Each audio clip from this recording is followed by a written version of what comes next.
už. Nachádzame sa v Banskej Štiavnici na návšteve u Zony Bodnárovej a Svätopluka Mikitu v Banskej stanici. A vlastne v nových alebo relatívne nových priestoroch, ktoré vlastne Banská stanica získala, v ktorých teraz pôsobí. A prišli sme sa s rôznymi otázkami. Prvá by možno, že mohla byť, ako sa máte, čo robíte, ako sa darí, čo nerobíte. Snažíme sa nepracovať v roku 2021, ale nejako sa nám to teraz zvrtlo, takže teraz dneska aký dátum? 17. 17. jún a sme v takom ako veľmi pracovnom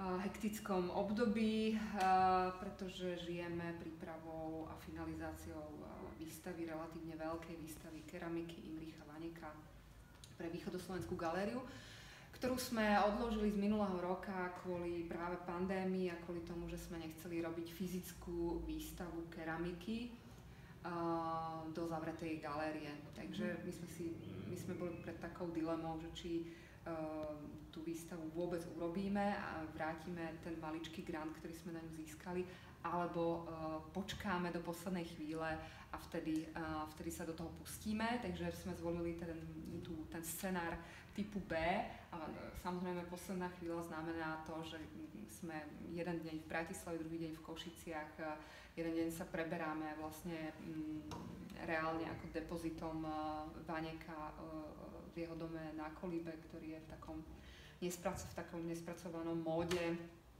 A druhý deň šoferujeme cez celé Slovensko. Snažíme sa s architektami ako vymyslieť, ako vlastne ten priestor galérie, ktorý je veľmi taký necharizmatický, halový, ako ho prispôsobiť tým našim potrebám. Predstavám v podstate.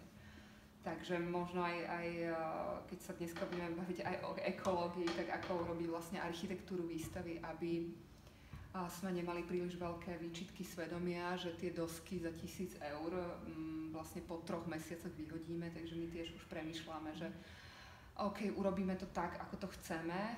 Predsa len tých niekoľko 100 kg keramiky nemôže levitovať na nestabilnom stole, ale musí to byť seriózna vlastne doska. Teraz všetci stavbári, všetci architekti, všetci ľudia, ktorí prestavujú domy, tak prichádzajú na to, že hrozne zdražil stavebný materiál, drevo, aj OSB dosky, preprava, všetko. A to nám takisto robí takú ako keby taký malý stres v tom budžete. Mimochodom na tej kurátorské honoráre je tam myslím, že 200 eur, to sme dneska riešili so Svetom, že vlastne je to téma, ktorú by sme určite odmietli, ak by to nebol Imrich Vánek, ak by medzi tým nebol nielen ten osobný záujem, to priateľstvo, ale aj to také ako keby vzrušenie z toho objavovania, že tie veci sú neobjavené, sú fantastické, tá kvalita je tam, zapadá prachom.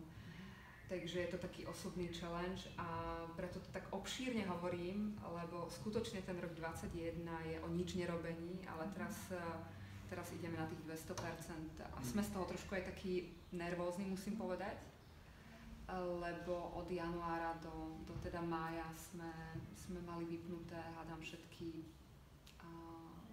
receptory a zrazu nám tie... Takže ste sa trafili do takého obdobia mobilizácie, ale teda ten plán a vízia je aj, že po vernisáži, ktorá je 29. júna, tak opäť sa pokúsime, opäť sa budeme učiť a nepracovať. Je to ťažké? Je to ozaj ťažké pre nás, workoholikov.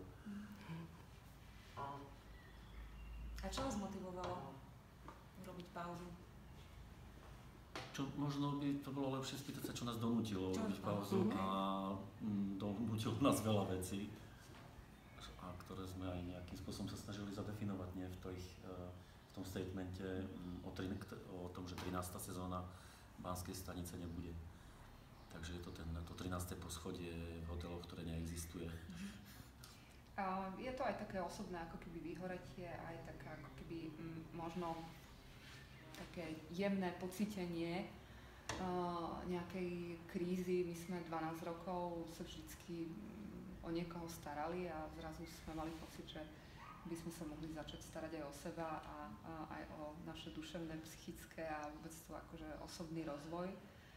A v pozadí celého toho je aj také, že človek začal už mať pocit, že ho to prestáva tak baviť, ako ho to bavilo na začiatku. A ak sa bavíme o práci s umením, s umelcami, tak myslím si, že ten,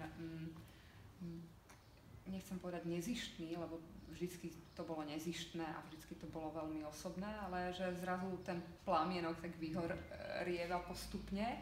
Ešte vždycky je teplo, ale sa snažíme ako keby opäť nájsť nejakú takú energiu v tom, takú nezištnú, čistú, takú úplne, že na 100%. No a takisto, čo s tým súvisí, je, že vnímame aj nejaké zmeny, že dneska Štiavnica vyzerá ináč ako pred 10 rokmi, kedy sme tu prišli a mali sme ako pocit treba možno väčšej zmysluplnosti robiť to, čo sme tu robili, čo sme tu začali robiť.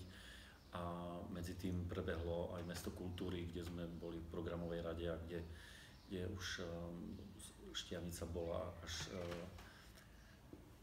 preplnená kultúrou, to ešte nejakým spôsobom funguje, tých rôznych kultúrnych programov, aj rezidenčných, poviem. Naštartovali sme tú rezidenciu na Trojici, ktorá už ide samostatne cez Literárne centrum, tak možno máme pocit, že by sme aj mohli nejak skúsiť to preformulovať, čo robiť a aby sa tu neopakovali vlastne tie veci, aby sa tu neopakovali tí ľudia ako umelci, že to nás až tak nebaví. Teraz je hrozne akože taký trend robí rezidencia do každej dediny by som to nazvala, čo je perfektné. Aj kultúra musí byť v každej dedine, nech je kultúry veľa, ale máme pocit, že až takú zmysluplnosť nevidím v tom, aby nejaký konkrétny umelec absolvoval rezidenciu jeden rok tu, potom o 20 kilometrov na kopci a potom sa presunul do iného okresu a potom ešte išiel o pár kilometrov ďalej. Takže mám ale pocit a myslím si, že v tom sa zhodneme, že my sme tie veci vždy robili trošku ináč a trošku s takou inou aj selekciou a zámerom. A možno to bolo naše prekliatie, že príliš to bolo také ako tá energia bola sústredená na toho človeka, na toho umelca, umelkyňu, na tú totálnu podporu. A nám je to v podstate jedno, že či tie veci sú vystavené potom niekde v Budapešti, v Berlíne. Teraz sa tam pozerám na tie plechy od Alexandra Tinaja. Takže to vlastne hneď odtiaľ to išlo na výstavu do Budapešti. Že pre mňa to nikdy nebolo o tom, ako keby sprostredkovať len nejaký lokálny genius loci a nejak sa tu ako keby máčať v tej štiavnickej atmosfére, poviem to. Tiež nie som ako keby typ, ktorý buduje, prestavuje, ja to obdivujem aj ľudí, ako je Marek Adamov hore v Žiline, alebo aj tuto ľudia v Hájovni, ale mám pocit, že my sme vždy sa snažili ako keby do toho vnášať aj tú kvalitu a ten cít a nezahlcovať nejaký priestor nejakým názorom, hej, že je to trošku iná dynamika, hej, a nikdy sme sa možno necítili kultúrnym centrom, to je taká zásadná vec, že sme mali skôr pocit a máme pocit, že sme nejakou platformou, ktorá vytvára príležitosti a nemusí okolo seba nabalovať komunitu, ako sú poštievnici sa... Stačí komunitu, podľa mňa. YouTubeovia poštievnici, že je to také... Ale že vlastne, a ja napríklad teraz tak pocítim úplne, že nerobiť vlastne verejné akcie vôbec. To je vlastne rok 2021, že tá únava aj z ľudí, ako z ich prítomnosti, možno to súvisí aj s tou pandémiou, aj s tým prehltením mestom kultúry, kedy sme, to bolo workshopy, prezentácie, open studios, všetky veci a stále sme boli ako exponovaní a museli sme ako keby byť mediátormi medzi dielom umelcov, umelkyňou a tou komunitou. Hej.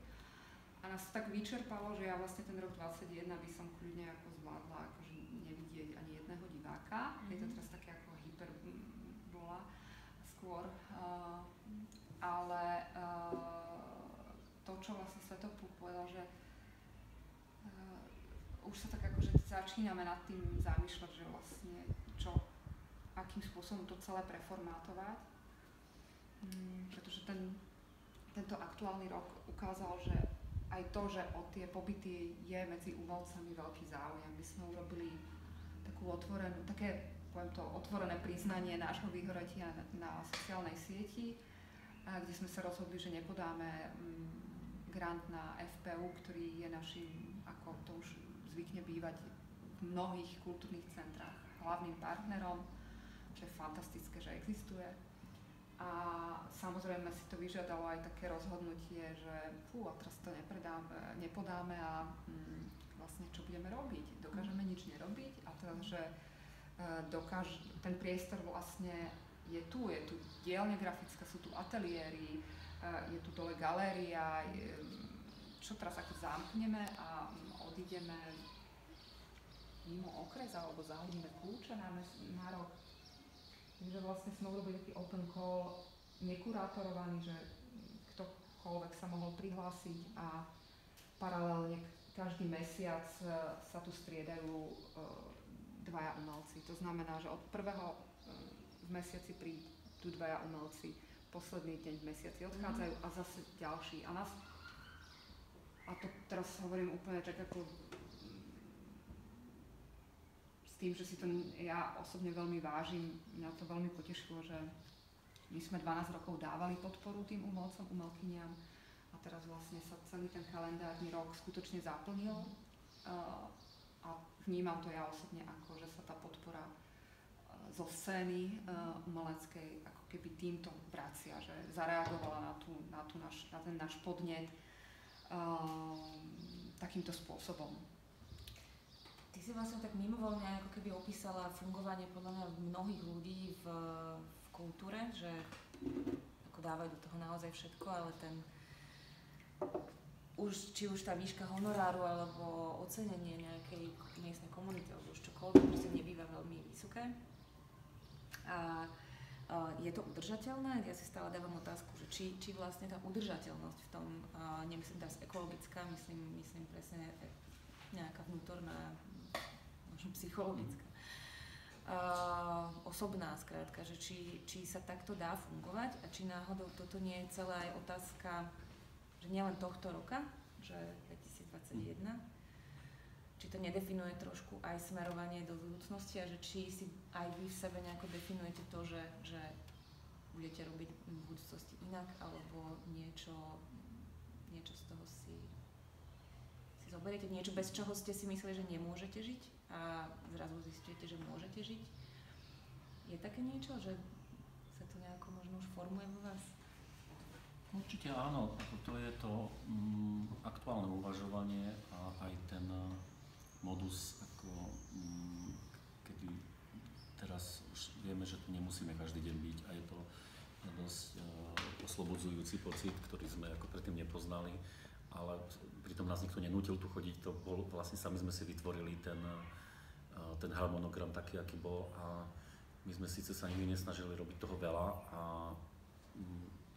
snažili sme sa robiť ako radšej menej veci a kvalitných, ale zistili sme, že aj tak ich bolo príliš veľa a rástlo to a keď je človek v tom, tak to nevidí, že sa varí, že jednoducho tá teplota je stále vyššia a tú zodpovednosť sme zároveň si ako uvedomovali a vždy sme chceli tie veci kvalitne dokončiť, ale teraz to tým pádom smeruje k tomu, že skutočne byť ako obozretnejší v tomto a možno ozaj robiť oveľa menej a sústredenie a aby teda išla tam tá energia, ktorú to potrebuje, aby to bol kvalitný projekt nakoniec, ale aby zároveň vlastne to nestálo nás ako zdravie. Tak to. A Svete, teba ako umelca vyslovene sa pýtam, že dá sa robiť trochu? Teraz myslíš ako umenia? Nemyslíš produkciu, hej, ako umeleckú stanicu? Áno, teraz myslím ako umenie. To je úplne zase iná téma a v tomto ja ako kontinuálne pracujem, že vždy ako v akýchkoľvek, aj v tých to neberiem teraz ako úplne oddych, keď robím svoje veci. Ja som teraz pracoval veľmi intenzívne, ale my sme skôr mali na mysli ako keby ten dopad tej ako keby inštitucionálnej práce na nás a tej energie, ktorú sme ako dávali ja na tú svoju tvorbu ateliérovú a my ako spolu na ten náš súkromný vzťah napríklad. Čiže čo sa týka ako umenia samotného, tak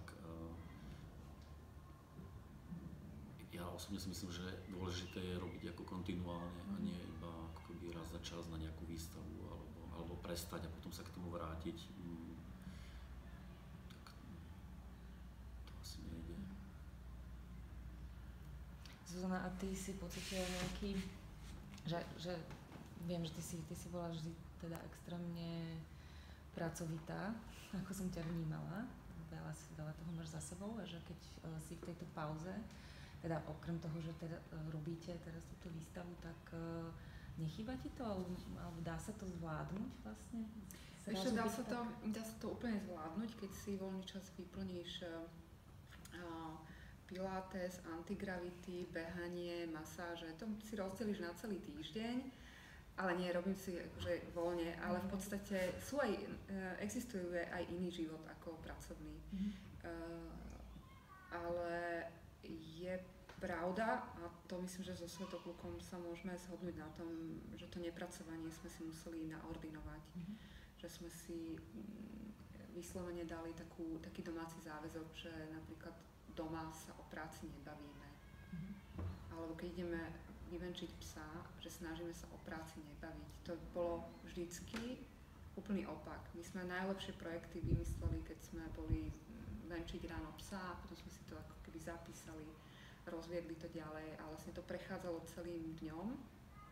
A teraz sa snažíme vyslovene mať ako keby taký rozvrh prísny, kedy tú psychohygienu musíme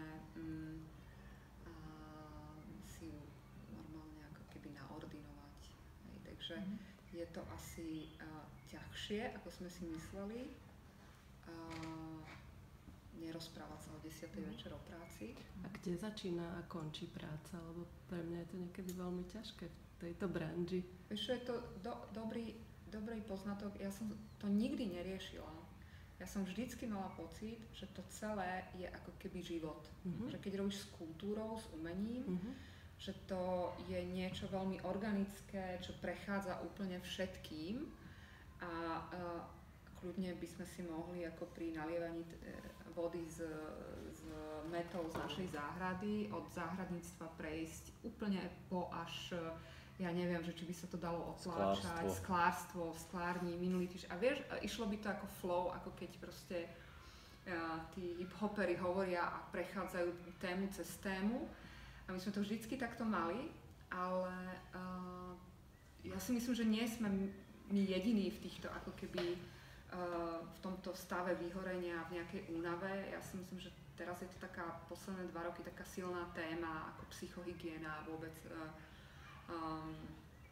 ako starostlivosť o nejaké duševné zdravie. Možno to súvisí aj so stredným vekom, že už sme jednoducho starší. Hej. A proste ináč to nešlo len si to ako keby dať príkazom. Samozrejme, je to ťažké a keď máš umenie všade, keď sa ráno zobudíš a prvé, na čo sa pozrieš, je jeden obraz, druhý obraz, tretí obraz, hen tamto, tamto, tam máme, ja neviem, my v podstate sa vlastne umením sme sa obklopili ešte aj v kúpeľke, takže pre nás by možno bolo ideálne sa buď odsťahovať na nejaký stromový dom, alebo ja neviem, vyplávať na oceán a možno suplujeme to vlastne tými niekoľkohodinovými prechádzkami, ktoré opäť my sme tu 13. sezónu ako full time presťahovaní z Prahy a my sme vlastne nechodili nikdy na huby, až minulý rok na jeseň sme začali chodiť na huby, na prechádzky a vždycky sme sa tak vyjadrovali, teda ja určite k športu ako s takým dešpektom, ale viem to teraz oceniť, čo to znamená, keď sa človek unaví a keď aspoň treba počas toho hodinového behu nemusí myslieť, že na nič iné, iba na vlastný dých. Ale určite to pre mnohých ľudí je ako samozrejmosť, nejaká forma relaxu. V svete sa možno zrelaxuje pri kreslení kresby, ale v záhrade tiež. V záhrade teraz objednal si koľko bambusov, takže predpokladám, že budeme mať bambusový hájik. Je to vždycky lepšie bambusový ako urnový, že? Ale takéto veci sme my nikdy neriešili, takže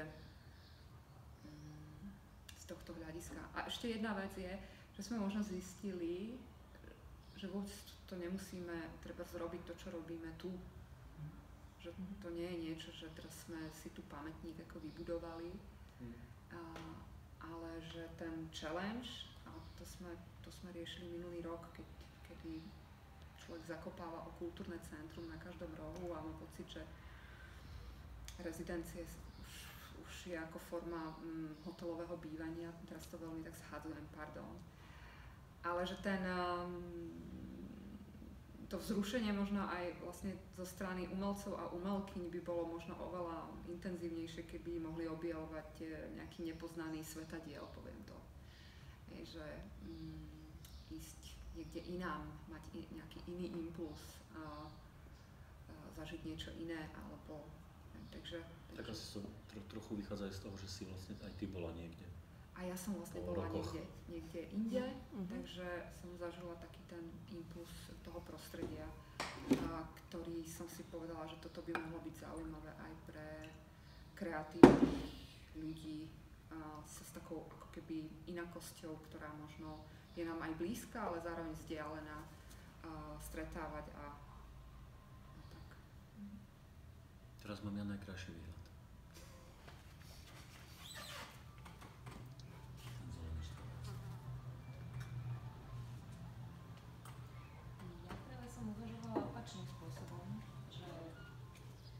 Vlastne, či nie je na čase aj prehodnotiť tieto veci aj v rámci umeleckej praxe, tých rezidencií, to väčšie cestovanie, presúvanie sa, že či práve náhodou to, čo si práve ty dala ako také negatívum, že či je zmysel v tom, keď niekto príde viackrát na nejaké rozpätie 15 kilometrov na rok po roku na rezidenciu, tak mne vlastne tak napadlo, že v podstate aj prečo nie, že možno práve v tom je niekde aj tá krása, aj to spomalenie, ktoré asi všetci nejako hľadáme teraz. Neviem, dávam otázku alebo takú tému možno inú z iného uhla, že vlastne možno práve aj tá pandémia nás naučila trošku sa možno viacej točiť v menšom kruhu. Takže to v podstate nie je otázka, len ako keby dávam taký možno, že iný pohľad, že kto vie, či to je, alebo možno nájsť v tom nejaký balans. Zase asi nie je úplne ideálne, keď aj ľudia veľa cestujú, práve akože už naozaj kvôli emisiám doslova, hej. Ale keď sa na to aj tak metaforicky pozrieme, že možno neustále nejaký pohyb a presúvanie sa zase plodia nejaké ďalšie tlaky a nepokoj. Tak len tak.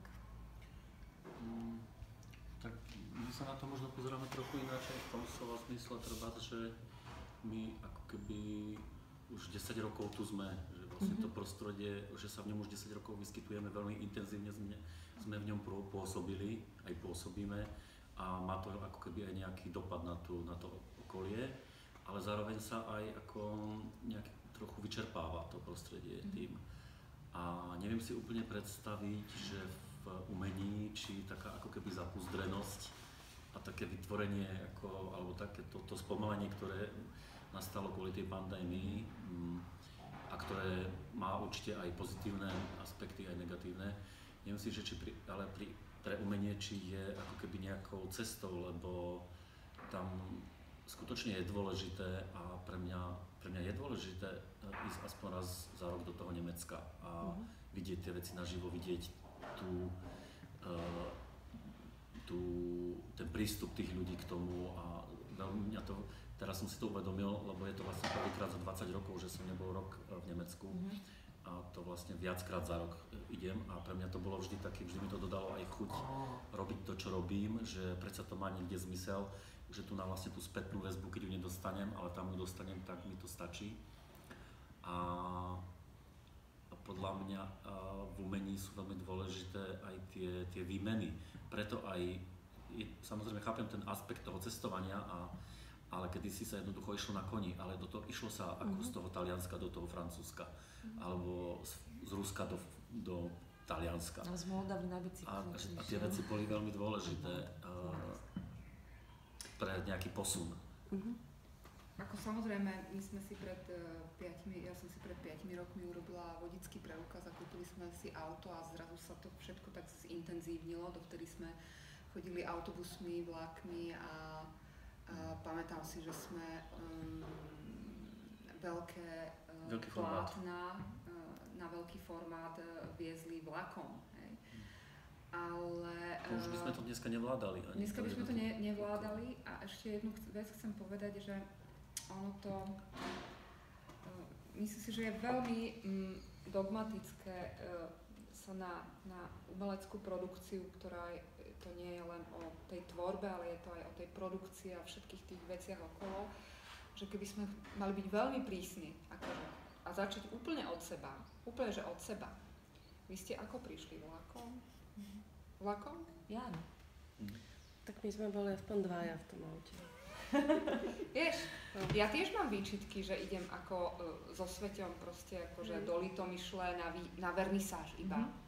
A ja neviem, pred týždňom na Juraja Gábora do Žiliny, dvaja sme boli v aute, hej. Ale pre mňa je to podstatné to vidieť naživo. Ako videla som fotky, všetko, ale mne to nestačí, hej. A tá sloboda, samozrejme, vždycky, keď človek čerpá tie pohodné, ale ja neviem, tak aj tento mobil asi by si musela zahodiť z okna, aby si sa ako zbavila tej stigmy, ktorú každý máme nejakým spôsobom. Že sa nemôžeme sa úplne do toho ponoriť a že je to asi otázka miery. Že ako hovoríš, že ideš do Žiliny, ale povedzme, že nezaletíš si akože každý víkend do New Yorku. Hej? My nie sme ten typ filantropov, ktorí by chodili ako bežne na otočku do New Yorku na nejakú vernisáž. Bolo by to zaujímavé. Ako určite by ťa to nejako obohatilo. Určite. Ale to, čo Svetopluk chcel povedať, že myslím, že toto je celkom zaujímavá téma, že a teraz nemyslím len, že ten západ, ale akékoľvek ako keby iné impulzy, alebo vidieť, ako to niekto robí nielen na tom západe, ale treba úplne aj v iných podmienkach, môže tomu akože dodať nejakú aj energiu, aj človek je taký, že sa môže potom pýtať, že prečo u nás takéto veľké bronzové sochy akože kvalitné nerobia. Prečo sa u nás proste malba, akože 5x8 metrov, akože, že to nie je bežné, hej. No, takže asi keby sme všetci chodili v ľanových akože oblečeniach a robili recyklované umenie, vieš, že to by tiež nebolo akože OK. Každý krát, keď idem do Beznera kupovať ten materiál, tak ako hovorím si, Bože, hlavne nech z toho niečo bude. Hej. Že ako mohli by sme tlačiť na nejaký lacnejší papier, ale tie grafiky by vyzerali ináč, ako keď si tú najvyššiu kvalitu kúpime z Nemecka priamo od výrobcu. Možno otázka je, že akým spôsobom, lebo veľmi dobre hovoríš, že vlastne potom akým spôsobom sa umenie má vyjadrovať k týmto veciam. Že akýmkoľvek spôsobom. Akýmkoľvek, vieš, aj to, že ja si napríklad poviem, že nebude tu hrať hudba. Mohla by tu hrať hudba. Hej, alebo na vernisážach by mohol byť DJ na hlas. Aj to je môj statement. Keď robím ako keby, ja neviem, teraz keď sme Juriho Gábora otvárali pod nadvodárenskou, tiež sme tam mohli DJ-a zaplatiť a urobiť tam proste, ale nie, hej, že bolo to ako úplne, ten priestor si vyžaduje nejakú kontemplatívny prístup, je v lese, hej, že nebudem niečo dávať niekde, kde sa to nehodí, ale akokoľvek sa môže vyjadrovať, aj tichom, aj že sa niekto rozhodne proste nepracovať, že my ako kultúrni pracovníci, robotníci umenia sme založili tento pojem pred 10 rokmi a som strašne rada, že sa konečne dostal aj do mainstreamu. Takže ešte hádam to bolo s Mišom Moravčíkom a s Daliborom Bačom.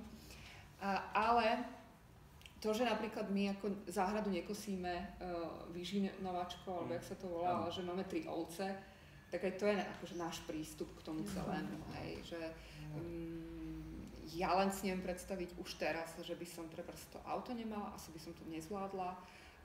Naďalej chcem cestovať aj za hranice okresu, chcem vidieť, kto na čom ako pracuje.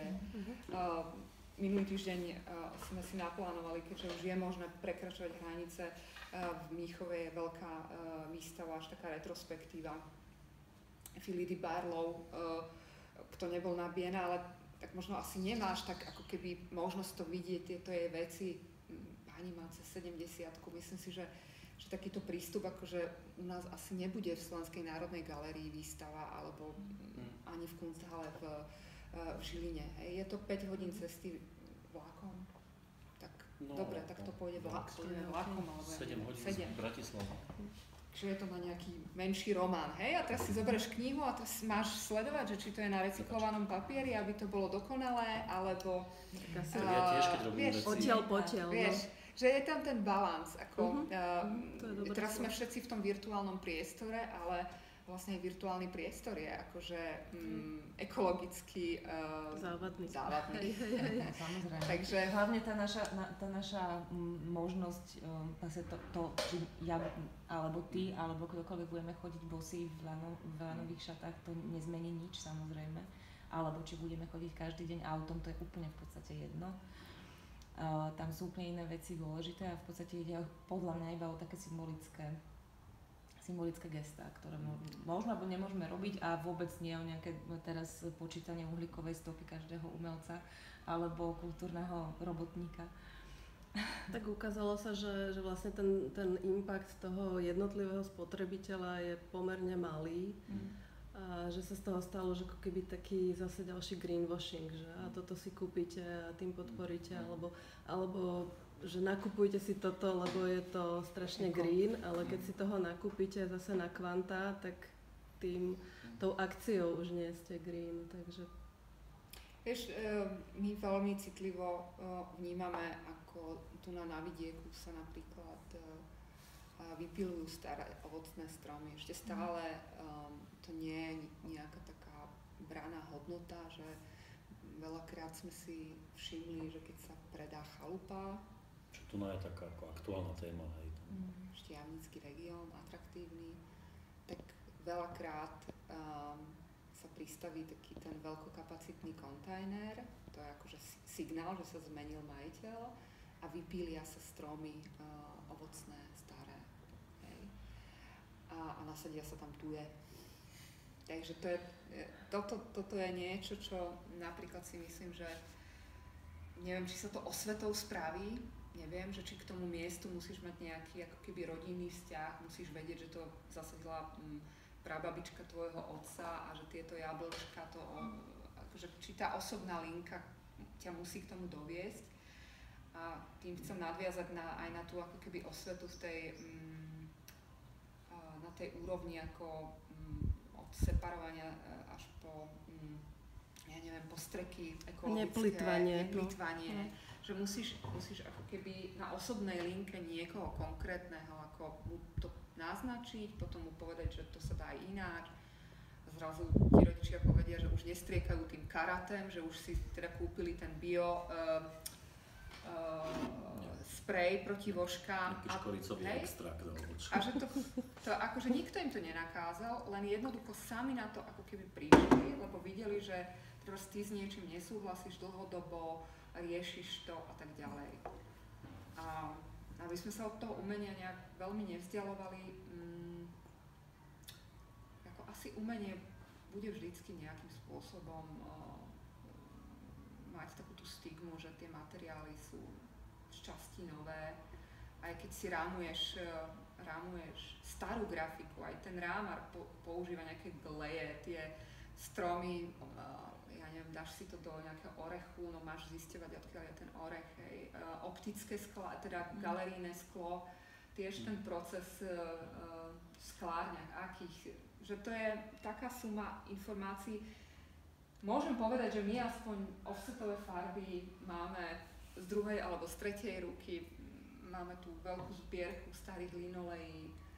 Snažíme sa architektúru výstav vždycky nejakým spôsobom zrecyklovať alebo rozmýšľať. Stoličky, na ktorých sa krútime, sú síce veľmi nepraktické a v podstate nepohodlné. Ale tie sú zo štiavnickej plety. Tento stolík tiež už niečo zažil.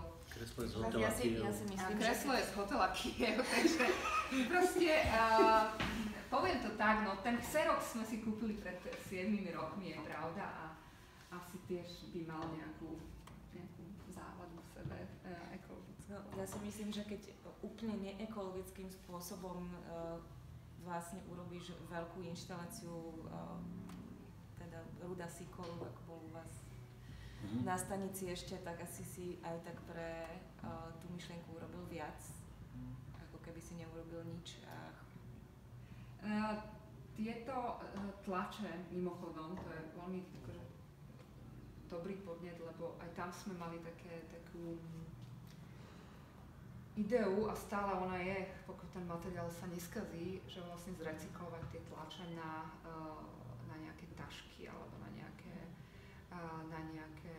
niečo, na nejaké sáčky, ktoré by ako boli kufre alebo tak ďalej. Takže my už sme mali jednu komunikáciu, ktorá vlastne nedopadla, takže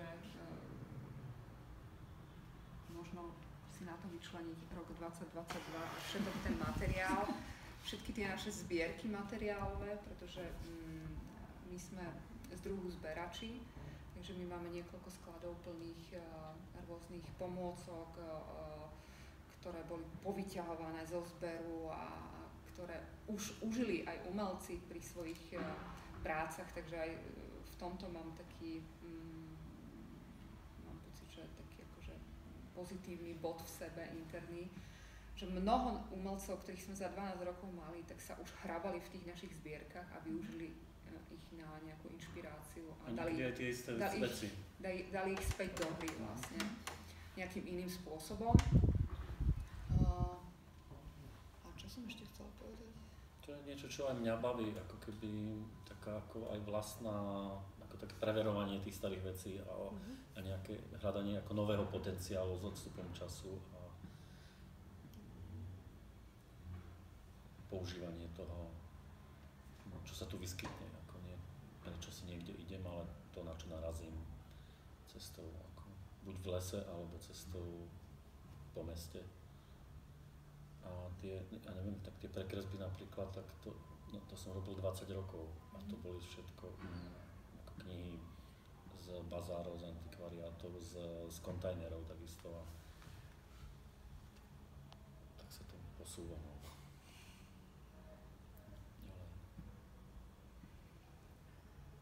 Dobre, tak je nejaké posolstvo, ktoré by ste chceli odovzdať? Nie. Ďalším generáciám. Len žiadne posolstvo, žiadne motto, žiadne múdrosti a nič netreba tesať do kameňa ani do maramoru. Akože život to asi všetko preverí sám za seba. A takisto asi aj tú umeleckú kvalitu nejakým spôsobom preverí čas. Teraz je v Štiavnici veľká téma sošiek, nadprodukcie istých sošiek. To nás stalo